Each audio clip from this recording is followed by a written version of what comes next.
Olá, pessoal. Essa é a disciplina de Psicologia Organizacional e do Trabalho e a aula é sobre as pessoas. Então, por que a variabilidade humana é muito grande? Porque, além das nossas características inatas, nós temos a maioria das nossas características adquiridas, aprendidas ao longo da nossa existência.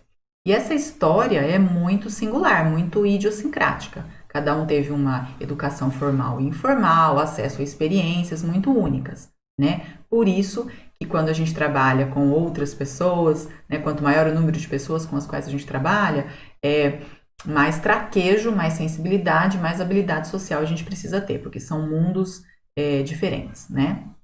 Agora, todos nós temos a cognição, que é a maneira pela qual a gente percebe a si próprio, né, e aos outros, pela qual a gente interpreta, né, o nosso próprio comportamento e o dos outros. Então, conjunto de pensamentos, sentimentos e crenças, tá bem?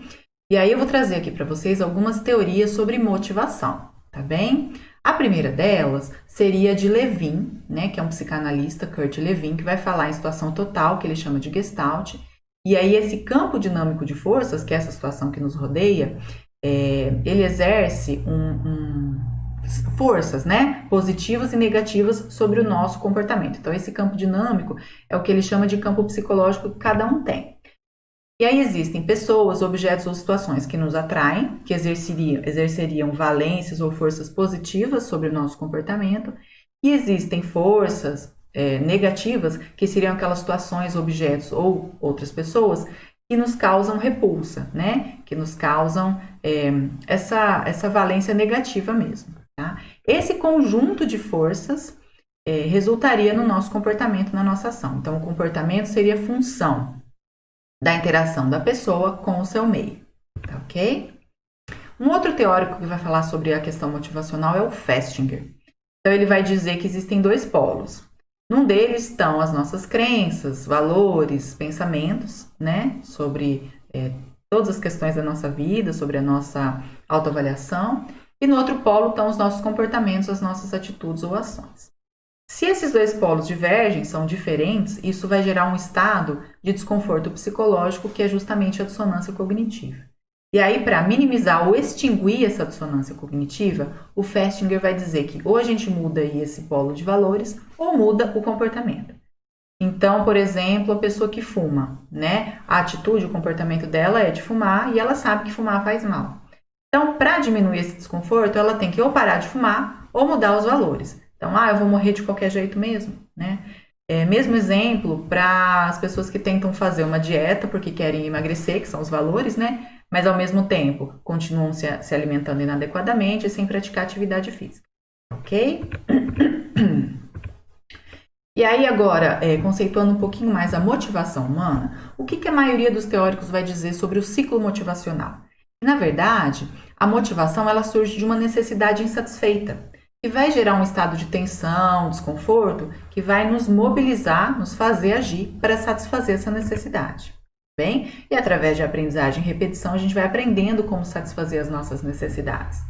Porém, será que todas as nossas necessidades podem ser satisfeitas? Infelizmente não, né? Algumas são frustradas, e aí no caso de frustração a gente precisa encontrar aí uma saída para essa frustração, ou por via psicológica, ou por via fisiológica, inclusive algumas pessoas adoecem, né? Até fisicamente, por conta dessa frustração, por isso que é importante aprender a lidar com frustração desde a infância e criar o que a gente chama de resistência à frustração, né? E aí outra maneira de também lidar com essa necessidade não satisfeita é a compensação. Então, por exemplo, você quer um aumento de salário, mas não é possível dada a crise econômica atual. E aí o seu gestor consegue uma nova sala de trabalho ou consegue um novo computador para você, por exemplo. Não é aquilo que você queria, não é aquela necessidade inicial que está sendo satisfeita, mas existe aí uma compensação, tá bem? Outro teórico que é muito importante, né, na questão da motivação é o Maslow, desculpem, que inclusive confeccionou uma pirâmide para explicar essa hierarquia das necessidades. Então, lá na base da pirâmide estariam as nossas necessidades fisiológicas. Então, necessidade de alimentação, evacuação, sono, repouso, né, desejo sexual. Em seguida, viriam as necessidades de segurança. A gente precisa se sentir seguro, tanto onde a gente mora, na casa, no bairro, quanto no nosso ambiente de trabalho, isso é muito importante também. E aí o trabalhador que vive sob ameaça, provavelmente ele não vai se sentir seguro e não vai ter a sua capacidade produtiva otimizada, né? E aí esses dois grupos de necessidades iniciais formam as necessidades que a gente chama de primárias, tá bem?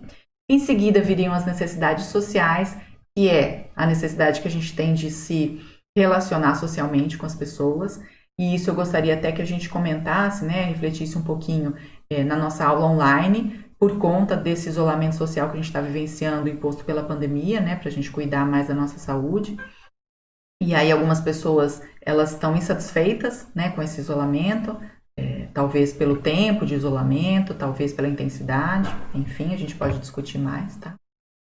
Quarto grupo de necessidades, necessidades de estima, maneira que eu me autoavalio, a minha autoestima, minha autoapreciação, autoconfiança, etc. é muito importante, né? Tanto para minha autoconcepção mesmo, quanto para o meu relacionamento com os outros, tá bem? E aí, por fim, no ápice da pirâmide estariam as necessidades de autorrealização, que algumas pessoas nem conseguem atingir, infelizmente, porque estão muito ligadas ao prazer em trabalhar. Então, autonomia, independência, autocontrole, competência, plena realização, capacidade de exteriorização dos talentos individuais no meu âmbito laboral, bem? E aí, gente, em linhas gerais, as necessidades que estão mais na base da pirâmide, elas são preponderantes. Então, se eu estou com fome, se eu estou precisando ir ao banheiro, eu não vou conseguir ficar pensando em necessidade social, necessidade de autorrealização. Mas, tendo todas as necessidades razoavelmente satisfeitas, eu mantenho mais minha atenção, eu acabo investindo mais energia nas necessidades de autorrealização. A não ser que você tenha algum transtorno alimentar, por exemplo, e aí fique pensando em comida o tempo todo mesmo, estando saciado de alimento, tá bem? Essa abordagem do Maslow, ela é intraorientada, né? Ela prevê que as nossas necessidades, as nossas insatisfações são internas, e aí a gente busca o meio externo para satisfazê-las, né? Para fechar o ciclo. Mas existem outros autores como Herzberg que vão falar de abordagens extraorientadas, ou seja, os fatores de insatisfação ou de satisfação estariam fora de nós. Então, ele engloba dois conjuntos de fatores. Os higiênicos, que se referem às condições de ambiente de trabalho, tá? E aí ele vai relacionar esses fatores higiênicos com insatisfação, por isso que ele vai chamar de insatisfacientes. Ele vai dizer o seguinte: quando esses fatores estão ausentes, eles geram insatisfação. Mas quando eles estão presentes, simplesmente eles não geram insatisfação. É como se fosse a obrigação do ambiente de trabalho oferecer, por exemplo, uma temperatura adequada. Então, quando a gente tem lá o ar-condicionado funcionando no calor, a gente chega em sala de aula, já está acostumado com aquilo, simplesmente não sente insatisfação. Mas quando a gente chega em sala de aula com calor e o ar-condicionado está desligado, a gente sente insatisfação. Tá? E aqui são alguns exemplos dos fatores insatisfacientes. Vejam que até salário e remuneração fazem parte desses fatores. O segundo conjunto são os fatores motivacionais, que aí sim são os fatores satisfacientes. Quando presentes, eles geram satisfação, quando ausentes, simplesmente não geram satisfação. Tá bem? E aí, alguns exemplos também dos fatores satisfacientes. Vejam que tem muito mais a ver com a autorrealização lá da teoria do Maslow. Né?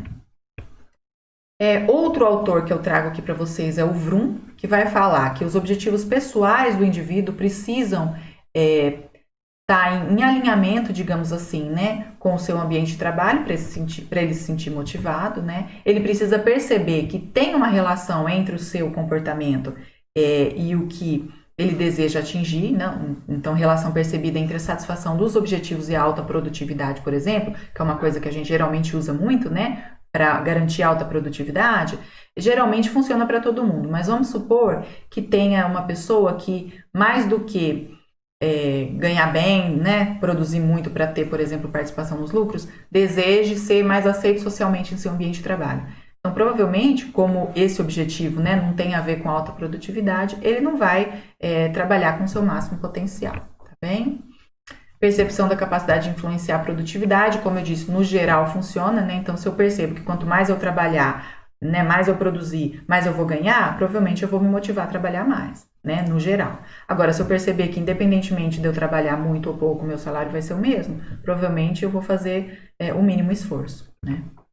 A teoria da expectação trazida por Lawler III vai falar muito de dinheiro e ele vai falar dos erros cometidos pelos gestores para não conseguirem utilizar o dinheiro de maneira funcional para controlar o comportamento dos colaboradores. Então, um primeiro erro seria o lapso de tempo ocorrido entre o desempenho da pessoa e o incentivo salarial. Esse tempo não pode ser muito grande, porque não controla o comportamento, a consequência não controla o comportamento, tá? Existe uma média salarial, tanto dentro da organização, quanto fora, né? Quanto para o cargo, quanto para aquela ocupação. E isso não distingue bom desempenho de mau desempenho e acaba não motivando o bom desempenho, né? Consequentemente. E até pouco tempo atrás, ou talvez para alguns até hoje, né, existe um preconceito em torno da palavra dinheiro, né? É como se fosse, assim, incorreto a gente trabalhar por dinheiro, e na verdade não é, desde que feito de forma honesta, obviamente, né? Porque na verdade o dinheiro é um meio, né, para a gente atingir os fins que a gente deseja, tá bem? Agora passando a falar um pouquinho sobre clima organizacional, que seria o ambiente interno, né, existente entre os membros da organização, é a motivação, a gente fala em termos grupais, né? É claro que a gente deseja que esse clima organizacional seja favorável para gerar satisfação e aumentar a produtividade, né, da organização, através de prazer em trabalhar, satisfação em trabalhar, enfim, né, de aspectos positivos. E a gente não quer a frustração, né? A insatisfação da pessoa que trabalha, porque isso vai trazer aí justamente o contrário, tá bem?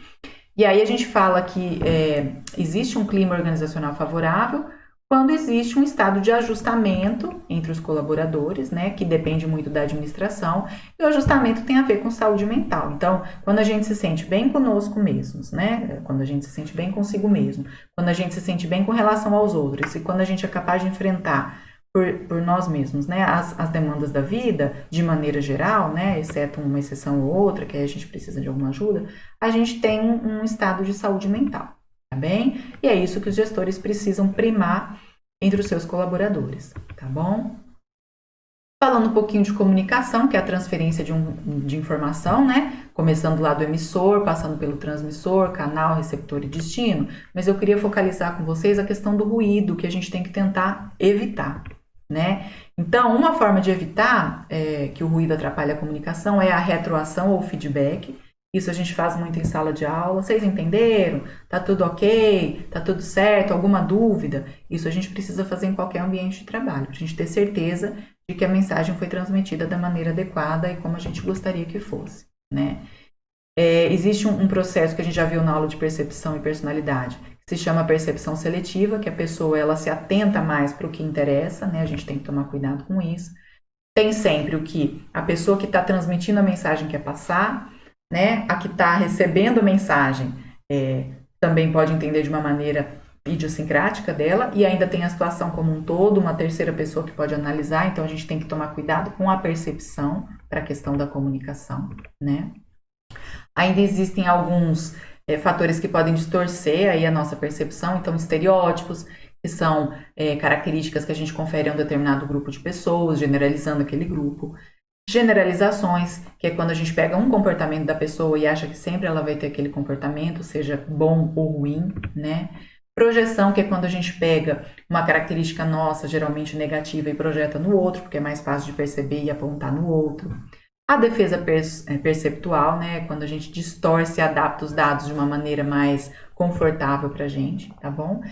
E além disso, ainda existem as barreiras à comunicação que podem danificar a mensagem. Então, barreiras pessoais, como por exemplo, linguagem do próprio local, né? Barreiras físicas, então isso a gente não está tendo aqui na aula virtual, mas se a gente tivesse numa aula presencial, alguém que quer entrar e dar um recado, por exemplo, acaba interrompendo a comunicação.